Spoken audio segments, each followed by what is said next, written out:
గోడ బద్దలు కొట్టించాల్సి అయితే వచ్చింది. మరి ఇంత చిన్న విషయానికి నేను గోడ బద్దలు కొట్టిస్తానని అనుకోలేదు. మన టెక్ యూట్యూబ్ ఛానల్ కి రూమ్ పనులన్నీ కూడా సవ్యంగా జరుగుతున్నాయి అనుకుంటే ఇంతలోనే ఒక సమస్య వచ్చి పడింది. నేను మన స్టూడియో కోసం కొత్త టేబుల్ కొందాం అనుకున్నా, కానీ మా ఇంట్లో పక్కన పాడేసున్న ఒక ఓల్డ్ టేబుల్ ని యూజ్ చేసి ఏదో ఒకటి మేనేజ్ చేద్దాం అనుకున్నాను. కానీ ఓల్డ్ టేబుల్ అని తక్కువ అంచనా వేయకండి, దీని చెక్క మటుకు చాలా స్ట్రాంగ్ గా అయితే ఉంటది. అయితే సమస్య అయితే ఇది కాదు. ఈ టేబుల్ ని తీసుకెళ్లేటప్పుడు అసలైన సమస్య అయితే వచ్చింది. అసలు ఈ టేబుల్ వెళ్ళడానికి దారి అయితే ప్రాపర్ గా లేదు. ఎంత ప్రయత్నించినా సరే టేబుల్ ని లోపలికి తీసుకు వెళ్ళలేకపోతున్నాం.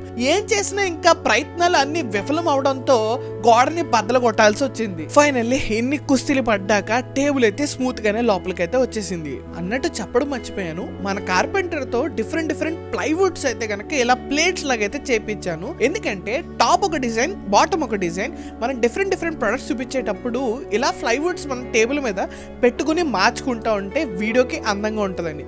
ఇలా 3 షీట్లు అయితే కనుక చేపించాను. అలా షీట్ కి 2 చొప్పున టోటల్ 6 డిజైన్స్ అయితే వస్తాయి. అని అన్నట్టు చెప్పడం మర్చిపోయాను, మన పెయింటింగ్స్ అయితే ఫుల్ కోటింగ్స్ అయితే కనుక వర్క్ కంప్లీట్ అయితే అయిపోయింది. మొత్తం స్మూత్ గాను లుక్ కూడా బాగా అయితే వచ్చింది. అండ్ దీంతో పాటు 18,000 రూపాయల వర్త్ ప్రొడక్ట్స్ ని మన టెక్ స్టూడియో కోసం ఆర్డర్ అయితే కనుక పెట్టాను.